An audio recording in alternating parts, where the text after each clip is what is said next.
Hello दोस्तों, local info by TS में मैं टीपू सुल्तान आप लोगों का स्वागत करता था। मैं दिखा रहा हूँ सरिस्ताबाद नथोपुर गोलंबर पे जो बचा हुआ रोड है 83 का जो वर्क बचा हुआ है 2.8 किलोमीटर का, उसका अपडेट। और यहाँ सामने जो देख रहे हैं आप, तो यहाँ से मतलब इस तरफ से अनीसाबाद से लेकर के और इस तरफ दीदारगंज तक अप्रॉक्स 14 किलोमीटर का एक ब्रिज बनेगा जो 4 लेन होगा। और अनीसाबाद से लेकर के एम्स तक 7 किलोमीटर का 6 लेन ब्रिज बनेगा। तो इसका तो डीपीआर वगैरह नहीं है, लेकिन कॉस्ट है कि 2000 करोड़। लेकिन अनीसाबाद से जो एम्स है तो उसका नापी हुआ है। मैं आने वाले टाइम में दूँगा अपडेट, दिखाऊंगा आप लोगों को। और अभी जो दिखा रहा हूँ मैं, तो ये 2.5 किलोमीटर का ही अप्रोक्स रोड है, लेकिन इसकी कॉस्ट लगभग 750 करोड़ रुपया, क्योंकि ये काफ़ी महंगा एरिया था जिसे ख़रीदने में कॉस्ट वगैरह लगा। और इसे 3 कंपनी 4 कंपनी मिल करके बना रही है। HS इंजीनियरिंग है, वेलजी है, और भी बहुत सारी कंपनियाँ 3-4 है। तो यहाँ पर जो अंडरपास का काम था वो ढलाई कर दिया गया और मिट्टी की जो भराई है वो लगभग 2 मीटर से ज़्यादा भरी गई। तो चलिए मैं दिखाता हूँ कि आगे का क्या वर्क स्टेटस है। और इस तरफ फिर से बता दूं कि इस तरफ अनीसाबाद है, इस तरफ 0 माइल है। और यहाँ पे आने वाले टाइम में आपको एक बड़ा सा गोलंबर दिखेगा और बहुत सारे रैंप अप और डाउन होंगे, क्योंकि जो ब्रिज बनेगा अनीसाबाद से दीदारगंज तक तो उसमें भी कनेक्टिविटी दी जाएगी। और इस तरफ भी बहुत सारे कनेक्टिविटी, यानी 6 से 8 रैंप आपको दिखेंगे, चाहे वह ज़मीनी स्तर पर हो चाहे ऊपर हो।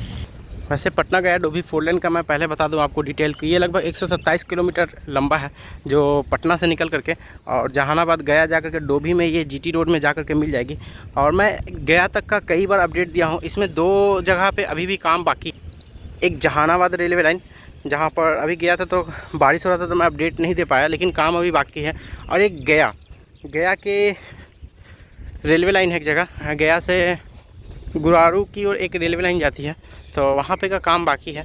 तो ये लगभग 5000 करोड़ का प्रोजेक्ट है। कॉस्ट और ज़्यादा हुई, पहले कम था और डेडलाइन तो पहले ही समाप्त हो चुका है।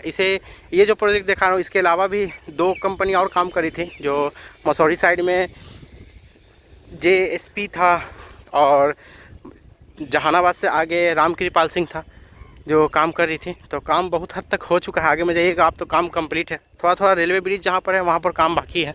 और इसमें प्रेजेंट में 2 टोल प्लाजा है, एक जहानाबाद से आगे निकलिएगा और टेहटा से पहले है, और उसके बाद फिर एक दोमुहान यानी डोभी जाइएगा आप, और गया शहर से जाइएगा तो डोभी से पहले और गया के बाद है। तो इस तरीके से 2 टोल प्लाजा हो सकता है आने वाले टाइम में यहाँ पे भी टोल प्लाजा लगा दिया जाए। तो क्या होता है, मैं जैसा है मैं वर्क दिखा रहा हूँ। अभी इस रोड के लिए कहा गया दिसंबर तक फाइनल करने के लिए, जबकि 2025 का मार्च अप्रैल या 8वां महीना में इसकी डेडलाइन है जो समाप्त करने का तिथि है। लेकिन देखिए क्या होता है। हाँ, ये है कि 2 लेन बनाया जा सकता है 2 महीने में आराम से, जो कम से कम सर्विस दे सके हम लोगों को। और रोड की चौड़ाई की बात करूँ तो अप्रोक्स 30 मीटर है एक तरफ से दूसरी तरफ की चौड़ाई। और ये रोड जहाँ नथोपुर गोलंबर में जाकर के मिलेगी, तो नथोपुर से लेकर के एक रिंग रोड की तरफ यानी एम्स होते हुए रिंग रोड की जाकर के मिलेगी एक ब्रिज, वो 6 लेन का है। तो देखिए उसका क्या है, सिर्फ मेरे पास जो आप ये देख रहे हैं बस यही इतना है। और आने वाले टाइम में जो भी कुछ होगा, एक भाई बार बार पूछता रहता है कि नथोपुर गोलंबर से एम्स का बताइए, तो यही एक छोटा सा है मेरे पास डिज़ाइन वगैरह। बाकी जैसे होगा तो मैं 10,000 लोगों से जुड़ा हुआ हूँ, न्यूज़ हम तक तुरंत पहुँचेगा और मैं वहाँ तो तुरंत पहुँच जाऊँगा, गाड़ी जाए या नहीं जाए, पर मैं ज़रूर जाऊँगा। आने वाले टाइम में हमेशा मैं इधर से रिकॉर्डिंग करता था, अब आपको नथोपुर गोलंबर साइड से मिलेगा, क्योंकि इस साइड की रिकॉर्डिंग अच्छी आती है और इस तरफ का धूप की वजह से, क्योंकि जैसे जैसे विंटर आएगा तो ये जो धूप है ये इधर, सूरज जो है इधर से हो जाएगा, इसीलिए मैं बता रहा हूँ। और अभी भी बहुत सारी जगहों पे सॉइल फिलिंग करना बाकी है। तो देखिए क्या होता है, मैं कंटिन्यू बिहार की डेवलपमेंट को दिखा रहा हूँ, आप लोगों तक पहुँचा रहा हूँ। तो अभी भी बहुत सारी जगहों पे अंडरपास वगैरह, छोटे मोटे कलवर्ट वगैरह बनना बाकी है वाटर के लिए, क्योंकि ये ऑलरेडी हाइट पे रहेगा। और मैं पहले ही बताया कि रोड की चौड़ीकरण वहाँ तक है, तो काफ़ी चौड़ा ये रोड होने वाला है। और ये ग्रीनफील्ड है पूरी तरीके से, जो हमारे और आपको एक बेहतर सर्विस प्रोवाइड करेगी। कुछ दूर आगे चलने के बाद जो है कि यहाँ पर पायल के लिए सरिया भी बना करके रखा हुआ है, तो कहीं पर ये पायल पे भी ब्रिज होगा, यहाँ कहीं पे भी ब्रिज भी होगा, क्योंकि पायल बनाया हुआ तो ये कंफर्म है कि यहाँ पर कहीं पे बड़ा सा ब्रिज होगा जो अंडरपास वगैरह के लिए दिया जाएगा।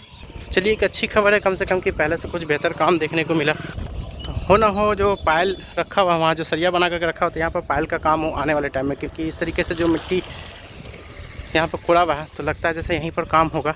दूर आगे चलने के बाद हमें दिखा आरी पैनल बनता हुआ, तो मैं आपको दिखाया पीछे में कि ब्रिज के लिए वहाँ पे पायल का काम के लिए सरिया रखा हुआ है और फिर आरी पैनल दिखाया।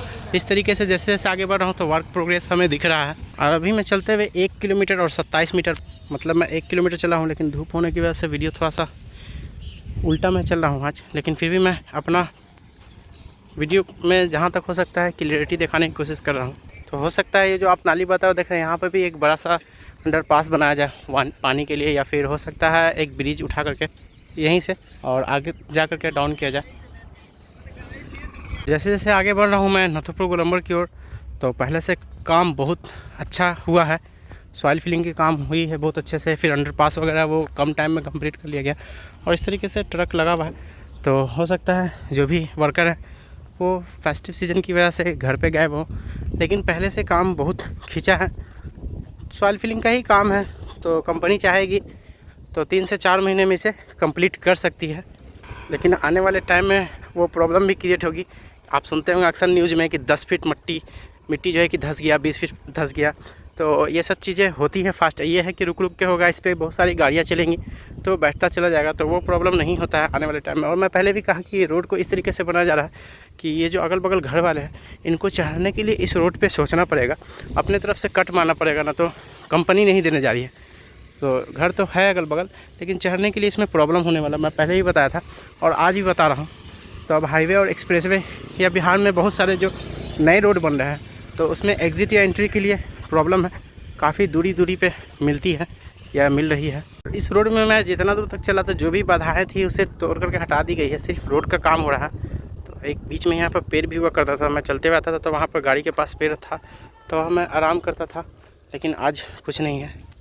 और इस तरफ पूरा जो भी है वो तोड़ करके रोड के साइड से हटा दिया गया, मतलब रोड के ज़मीन में जो भी चीज़ पड़ रहा था उसे हटा दिया गया है। और यहाँ पर गोलंबर बनेगा, यही गोलंबर से जो है कि एम्स की ओर एक ब्रिज जाएगा। तो आने वाले टाइम में यहाँ पे भी किसी तरह का देखिए एंट्री एग्ज़िट होती है, वो देखिए टाइम के हिसाब से मैं बता पाऊँगा। और अभी लग चुका है जाम, क्योंकि एक ट्रक फंस चुका है, मिट्टी गीली है और लोग अपने अपने गाड़ी को इसी रास्ते से ले जा रहे हैं फास्ट के लिए, क्योंकि अभी शहर में फेस्टिव सीजन है तो जाने में प्रॉब्लम हो रही है, तो इसीलिए लोग इधर से ले जा रहे हैं और वो प्रॉब्लम क्रिएट हो गया है। मैं आ गया हूँ गोलंबर के पास और यहाँ से जो ग्रीन कलर का देख रहे हैं आप, ये यहाँ से रोड कंप्लीट है, पूरी तरीके से अच्छे से कंप्लीट है मसौरी तक। और फिर इस तरफ से यहाँ इस साइड एम्स है, तो कहीं पर से रोड बनेगा निकलेगा और ये गोलंबर होगा। तो यही मेरा प्रयास था इस रोड के अपडेट को दिखाने का। अभी यहाँ पर लगा हुआ है जाम क्योंकि एक ट्रक फंस गई है। तो मिलता हूँ मैं फिर किसी और पार्ट में किसी और नए अपडेट के साथ। तो वीडियो ज़रूर बताइएगा वीडियो कैसा लगा, और मेरी मेहनत वीडियो देखने के लिए थैंक्स।